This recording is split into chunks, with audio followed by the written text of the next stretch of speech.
اسماء الحسنہ میں سے ایک نام اللطیف بھی ہے، اور لطیف کا لفظ زیادہ تر خبیر کے ساتھ استعمال ہوا ہے، سورۃ انعام میں ہے وَهُوَ اللطیف الخبیر،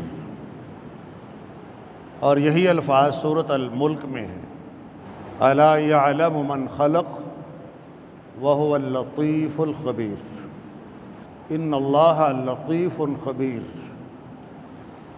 یقیناً اللہ بہت باریک دیکھنے والا ہے، مکمل خبر رکھنے والا ہے۔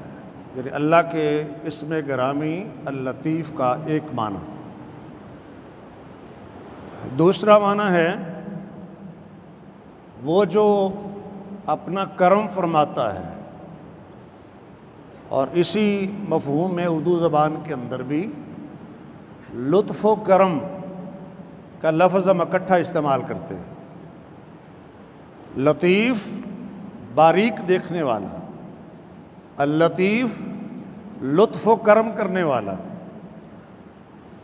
اور جو پہلا معنی ہے اس کے بارے میں آپ نے 2-3 آیات کے اشارات سنے، اور دوسرے معنی میں ایک تو حضرت یوسف علیہ السلام کے تذکرے میں ان ربی لطیف لما یشاء، میرا رب جو ہے وہ بہت کرم فرمانے والا ہے، لطف و کرم کرنے والا ہے۔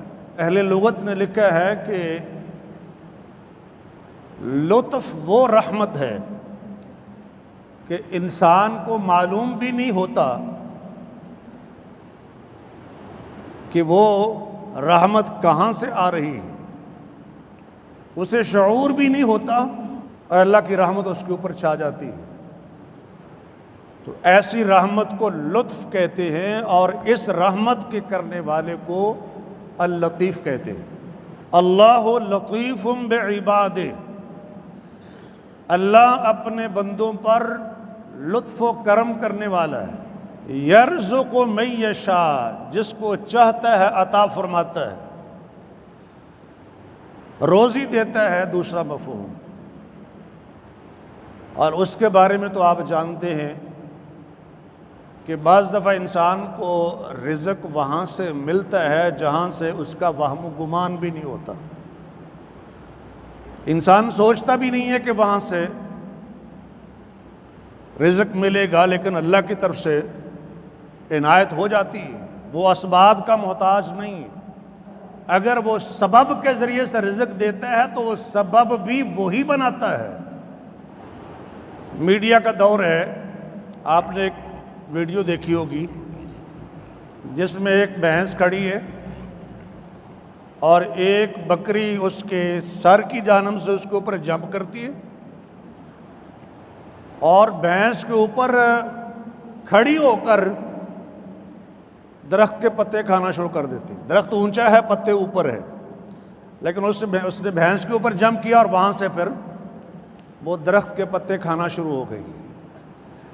تو اللہ بندے کو وہاں سے عطا فرماتا ہے جہاں سے بندے کا وہم و گمان بھی نہیں ہوتا۔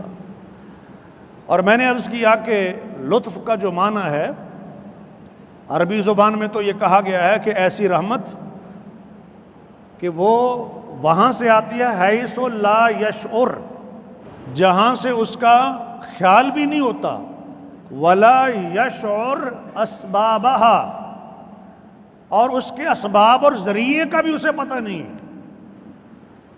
تو وہ رحمت کہاں سے آنی ہے، کس ذریعے سے آنی ہے، دونوں چیزوں کا بھی علم نہ ہو تب بھی وہ آ جائے، تو ایسی رحمت کو لطف کہتے ہیں۔ اور میں نے عرض کیا کہ اس رحمت کے کرنے والے کو اللطیف کہتے ہیں۔